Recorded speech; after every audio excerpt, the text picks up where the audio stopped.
Rocky by Bob Evely. We had to say goodbye to Rocky. Having Rocky with us for nearly 13 years was a blessing, and he was most certainly a part of our family. Rocky was a working dog, not one to want to stray on his own or run with Ginger, our other dog. He always stayed close, because he was always on duty. When Jill took him for walks, he was the protector. If anyone got too close, a growl would keep them at bay. As for me, he was my guardian, my herd dog. Yes, border collies are herd dogs by nature, and since we didn't have sheep, he herded me. From our back door to my office in the backyard was my path. Rocky led the way every trip I made to and from the office. If I headed toward the gate, he barked and got in my path to turn me back. If I veered off to go anywhere except my office, he barked and got me back on course. If he was laying in the living room and saw me get my shoes on, he was up and on alert, usually standing by the front door to be sure I didn't go there. Only the back door, toward my office, was my designated path. And if he was on the porch with us, if I tried to go over the gate to go down the steps, I felt his snout on my leg and a firm bark to herd me back. What held him back from being a herder of sheep and eligible for the stock dog trials, a competition for herd dogs to show their skills in herding a flock of sheep, was his propensity for nipping you just a bit, every now and then, to keep you on track. That's instant disqualification in the dog trial competition. For me, it was just an occasional casual nip to remind me I was straying off course.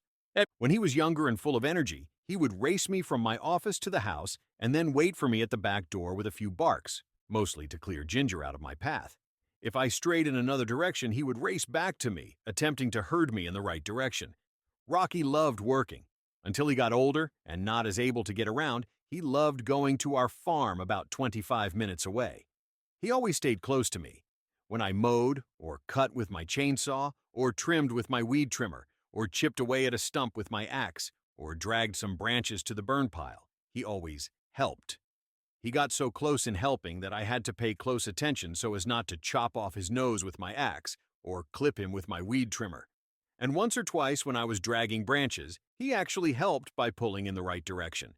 Usually, though, I felt a bit of extra weight in the branches I dragged, as he pulled in the opposite direction. He loved the farm, and especially along the creek where he played a game of splashing at the water and trying to catch it in his mouth. Over and over and over he did this. And if you watered plants, he loved the occasional spray as he caught the water in his mouth.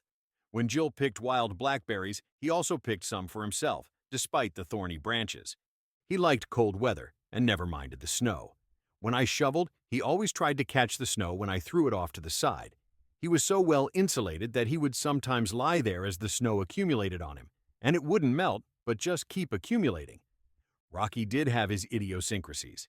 Every time a siren was heard, and we have a lot of emergency vehicle traffic in our town, Rocky would howl in sympathy with the siren. If there was a storm coming, we would need to get him into the house quickly, as he developed the habit of tearing siding off of our home, presumably attempting to get into the house. We have many pieces of siding and trim that still bear his tooth marks as a reminder, and a few were ripped off entirely. Rocky was not food motivated. He ate well, but if I walked past him to go back to my office, or any place other than back into the house, he left his food behind to come to my side and to be sure I stayed on track. He had a variety of barks for various instances.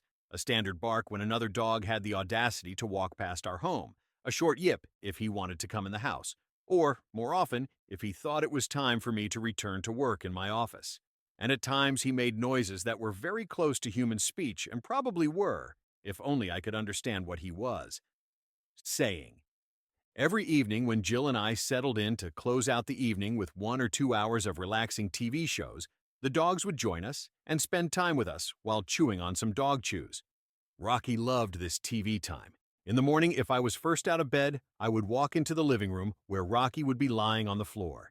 His tail would begin to wag and I would get down on the floor beside him, my face close to his. He would just lay back and let me give him a hug, and immediately thereafter he would jump to his feet ready to guide me to the door and out to my office. He was a faithful friend and my work buddy. Mornings are now a bit emptier. Our dog Ginger misses Rocky, and I miss him.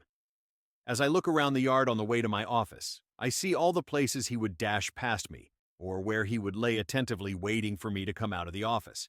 I can see him in my mind, racing me, herding me, waiting for my next move. As you can see, Rocky's presence in our lives was huge, and since he was never far from me, I miss him a lot.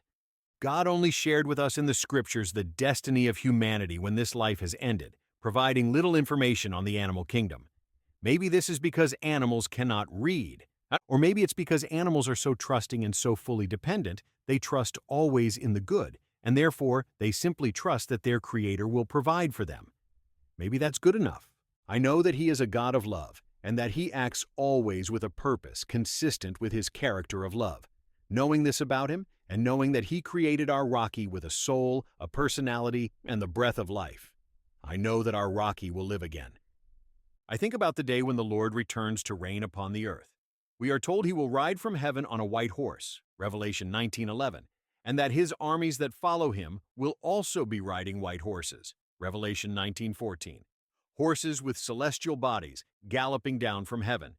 This is enough for me to know that animals too will receive spiritual bodies, and that Rocky will one day live again, along with our other pet family members.